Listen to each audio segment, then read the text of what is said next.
That's So, true. I would hear. Last talk for today, and from here, we all understand what we are all going through. So hopefully this will be a short talk. But it's a very nice talk. Well, I didn't say how much, but I hope it's shorter. I have to make it short.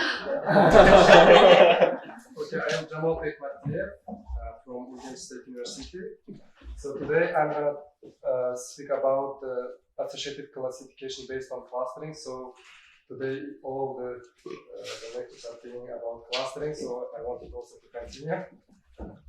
Okay, so I will speak about introduction. This is the content and discovery of association rules and distance metrics, identifying cluster of class association rules, and then extracting the cluster representative class association rules, and then experimental evaluation and sampling and so on. Today I would like to speak about our research, which we did in my PhD. So it merged three of important data mining techniques. So first one is classification, which aims to extract a small subset of the rules to predict the unknown class value.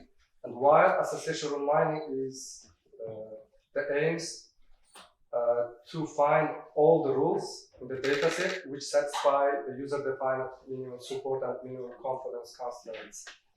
So the associative classification is the combination of that two important data mining tasks, classification and association. So in our research, we also applied clustering techniques.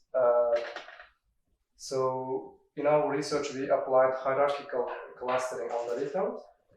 So already Professor Volodymyr mentioned about the cluster analysis and about the clustering, so which aims to gather all the similar objects together and the similar in the distinct cluster. So we propose a new associative classification model based on clustering. So in this case, we have a data set, and first we have to generate the class association rules from the data set. So in this the step, we use two steps. First, we have to generate all the frequent item sets from the data set, which satisfy the user-defined minimum support constraint. And then we will apply the minimum confidence constraint also to generate the class association rules. And for sure, we will use the frequent item sets only.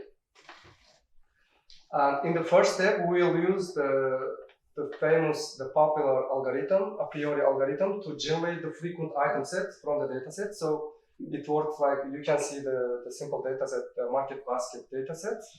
So in the first step, we will generate the one item set. So here we have to apply the minimum support, the constraint here, threshold.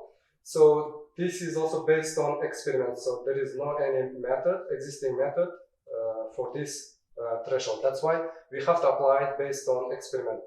So you can see if you apply minimum support higher here, we may not have any item in our item set. And if you apply very low, then we may have a lot of items, and which may lead to combinatorial problems later. And once we generate one frequent item set, then we will generate two frequent item sets from just the frequent one. We will remove the infrequent one here.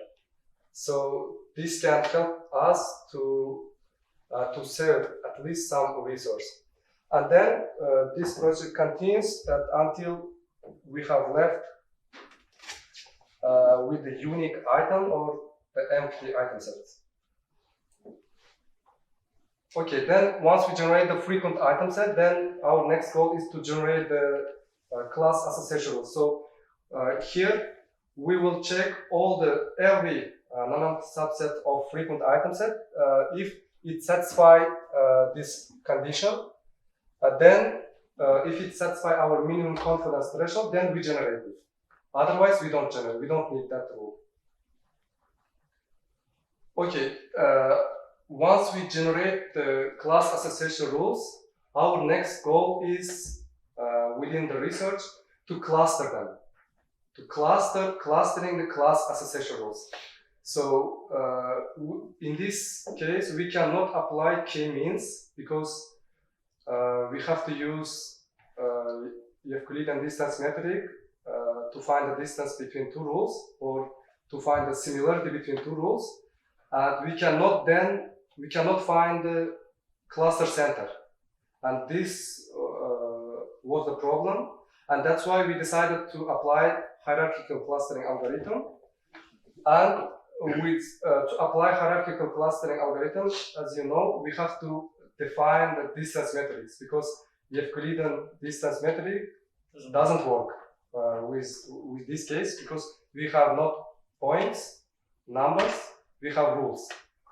And here we define the direct and combined distance metrics. Indirect distance metrics already we just used the existing one. So what does it mean? Indirect distance metrics. This is based on indirect measures such as support or confidence of the rule. And here we use the conditional market basket probability distance. So here you can compute the distance between two rules. So BS is both sides of the rule. So association rules can have two sides, but in our case, in the class association rules, right-hand side of the rule becomes always class. That's why we don't have to consider the right-hand side, just we will work with the left-hand side of the rule. And M is the support of the rule. Then with this distance metric, so rules having the same common basket achieves the distance of 0, and the rules with the different the market baskets achieves the distance of 1 because they are far. If they are different, and if the distance would be 0 if they are similar and the same. And the next distance metric is based on direct the measures such as rule items. So we have, let's say we have two rules. So this is the let's say attribute values, and this is the class, so we don't have to consider the class label. So how we compute the distance between two rules? We check if both rule has that item and they are equal, then we add 0. If both rule have that item and they are different, then we add 0. We add 1. Add 2. Sorry, 2. If both one rule has that val item and another rule doesn't have, or vice versa, we add 1 because we don't know they are same or different. That's why we take the average. You can see it from this formula. And this is the based on direct measure. And then actually in the preliminary research, we build a model based on this distance metric. We use just this distance metric, and then we had a problem with the coverage. Once we developed our model, then it achieved comparable accuracy, but when we checked the coverage, it was not okay. So then we decided to apply. Once we apply the indirect measures, we achieved the good accuracy with good coverage, but the number of rules in the classifier was really high. So I forgot to tell about the main goal of the research. Our main goal is to reduce the number of rules in the classifier, to reduce the classifier size. So now we have a lot of state-of-art algorithms, classification models such as naive Bayes, random forest, or C4.5, PART, and rule-based algorithms. They are sensitive to the dataset size. If you apply, for example, bigger dataset, then they generate huge number of rules. And our main goal was to reduce that number of rules in the classifier while maintaining classification accuracy. And that's why when we applied the indirect distance method, we achieved good accuracy, but on the number of rules, a little bit worse result. When we applied direct distance method, we achieved really good result in terms of classification rules, but not in accuracy. And that's why in the next distance method, we decided to merge them, to combine. And here you can see the alpha parameter. And actually in our research, we did 0.5 from that metric, 0.5 from indirect, 0.5 from direct distance metric. And if you lower the alpha, we get higher number of rules with the slightly better accuracy. If you increase the alpha, then you get lower number of rules with the bit lower accuracy. Which makes sense. And then once we define the distance metrics, so we defined 3 distance metrics, and we applied hierarchical clustering algorithms, agglomerative hierarchical clustering algorithm. As you all know, at the initial step, all the rules, in our case, the rules, we are clustering the rules, all the rules are considered as a unique cluster, and then in each iteration, we merge 2 closest rules into a unique cluster, yeah? Then we repeat this procedure until all the rules are merged into a unique cluster. And then here we have one problem, as we mentioned before, identifying the optimal number of clusters in advance, because we cannot know the number of clusters in advance.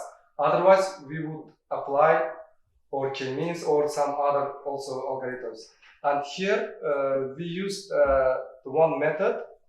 So once we build the dendrogram, we cut the dendrogram from the point which achieves the maximum difference between 2 consecutive cluster heights here. And then we just count the cutting points. So here, optimal number of clusters is 2. And then once we find out the optimal number of clusters, then we apply again hierarchical clustering algorithms with the applied number of clusters. And then once we get the clusters, our next goal is to extract representative class association rules for each cluster. So at the beginning, we group the class association rules based on their class label. So if you have 3 classes, then we will work 3 times. First, we have to cluster the first class value examples or rules, then the second class, then third class. That's why we don't care about the class label here, because all the examples belong to the same class here. And once we cluster, we have, let's say, if we have 1,000 rules, we have 8 or 10 clusters, yeah, for each class value. And then our main goal is to extract representative rule for each cluster. And this would be our final classifier. Then we will add those rules into our model, the final model. And here we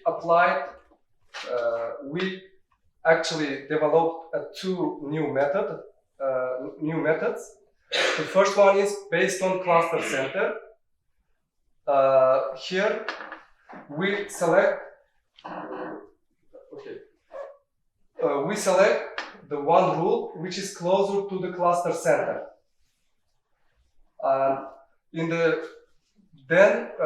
Once we build a model, when we check, again we face with the coverage problem. So we achieved slightly worse the coverage with this method. Then we decided to develop a new method to overcome that problem. Then here, the method you can see, we will select the representative class association rules based on dataset coverage. So here, first we will take the first rule, and then we check the coverage from the dataset. And then, let's say the first rule covered 100 of the rules, examples or the dataset, let's say 1,000. And then we will add that rule into our model. Then with the next cluster, we will check again. Here we avoided the rule overlapping problem. We will take the rule if it can classify at least one new example from the dataset. Otherwise, it's useless. If that rule is classifying the same examples, which was classified with the previous rule, then we don't use it. It's useless. This is just overlapping. That's why we don't take that rule. And we check that point also in the method. And this is then, here you can see we can take, for example, this rule as a representative, here K2, here K3 as a representative rules.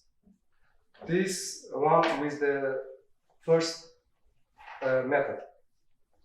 And let me speak about our associative classifier. So first, we will generate the strong class association rule from the dataset, and then we will sort the class association rule based on their support and confidence. So this means we will check only the strong class association rules from the top. And then we group them based on their class label. In the next step, we will apply the clustering algorithm to cluster. We have to first define the distance matrix. So we will use our distance matrix.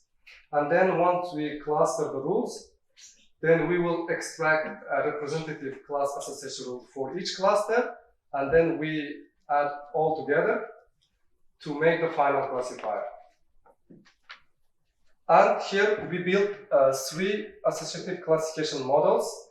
So why? Because, as I mentioned before, we faced with that coverage problem, and then we decided to develop a new method, and you can see here, this is a bit different. The first one, we applied direct distance matrix in the clustering part, and based on cluster center in the rule representative selection, rule selection part. With DDC method, we used direct distance metric in clustering part, and based on dataset coverage in the rule selection part. And in the CDC method, we used combined distance metrics in the in the clustering part, and dataset coverage in the rule selection part. So in the experimental evaluations, so we applied the developed methods to 17 real-life datasets taken from UCI ML repository, and we compared our results with well-known the models, so classification, associative classification, and rule-based classification models. So we use tenfold cross-validation method to test, and we set the default parameters, minimum support of 1% and minimum confidence 60%. And here you can see from the results, this is the results for classification accuracy. You can see here our models achieved the best results on in terms of classification accuracy on the breast cancer, highest root, and limb datasets, while achieving slightly worse results on those the datasets which were marked with the red. And then the average accuracy, all of our models achieved a comparable average classification accuracy with all other methods, which was one of our main goals. and that our models outperforms all the rule learners on that the methods on that dataset, which was marked with green color. And standard deviation of all classification model was a bit higher on LIMP and Connect4 datasets. You can see here that this one is the standard deviation, which means the results of tenfold cross-validation the method fluctuated. Here you can see the results, the statistical we did also statistical significance testing, the win-loss count, so to show the advantage of our method. So here DC, you can see, yeah, this is only this DC model achieved slightly worse results on accuracy over these three models. You can see here all the comparisons. And I would like to mention the highlights, CDC method. So it achieved really good accuracy, also win-loss count. So our model wins 8 datasets out of 17 with on DTNB, and lost 6 datasets out of 17. And on the 3 datasets, there was no detected statistical significance. As for the rules, which was really our main goal, all of our models outperformed all the datasets on 9, all the models on 9 datasets out of 17. So you can see here marked with green, and also I can say on other datasets our model produced really comparable results with other models. But on these 9, achieved and outperformed all other models in terms of classification rules. And you can see on the average the number of classification rules. DC, and here it's merged into one column because the clustering part, the number of rules part, is the same with DC and DDC method. That's why here you can see the average classification rules with this model is even 10 times better than other models. And you can see also with the statistical significant win-loss counts, almost all datasets, our models achieved the better result than other state-of-art models. And here, why I put this, the coverage, that with DC model, you can see here with DC, with the next slide, almost all the dataset, except this, the 5, we improved the overall coverage. That's why we developed a new method of extracting a representative rule based on dataset coverage. And yeah, we may say our classification accuracy is 90%. That's really good. But if you check the coverage, it can be like 60%, which means all of the examples are being classified based on majority class value. Our model cannot classify it. That's why, and here we can prove that our model can classify exactly the classified rule, not majority class, based on majority class value. And for the conclusion, so we achieved our main goal here, which reducing the number of rules in the classifier while maintaining the classification accuracy. And our models were able to reduce the number of rules really good, even 10-15 times better than other state-of-the-classification models. This ratio can be even bigger with bigger dataset because our model is not sensitive to the dataset size. This is the most important part because we are using clustering, and that's why our model is not sensitive to the dataset size. And our future goal is, as we discussed with the professor before, the time complexity. Really, the main drawback of our model is time complexity, because we are using hierarchical clustering algorithm and a priori algorithm.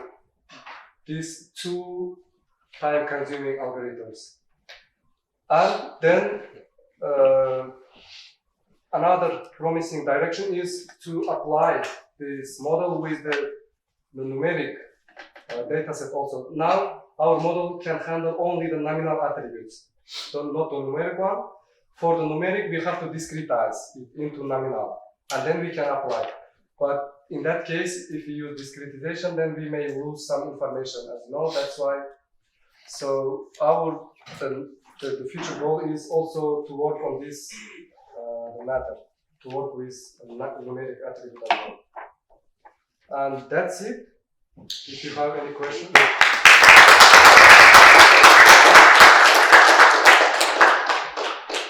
Questions? Yeah, I have a very small one. Can you go back to the previous slides, like slide 11 or 12, was it? Yeah, can you just 12 would be, this one, the optimal number of clusters. Can you elaborate more on this one? Like, how did you find the optimal number of clusters? You said dendrogram, but what? Yeah, this is the dendrogram of the rules. So if you apply hierarchical clustering algorithm, then it draws this dendrogram. Yes. This is the output of the hierarchical clustering algorithm, and then we calculate. For example, here the distance is 0.5. Here is also 0.5, and here is also 0.5, and here is 1. And we have to find the maximum one, the maximum difference, and then we cut from that point, and then we count the number of the cutting points, and this will be the final Number of optimal clusters. All right. Any other? Well, as a mathematician, when I see someone say distance metric, the metric itself contains the concept of distance.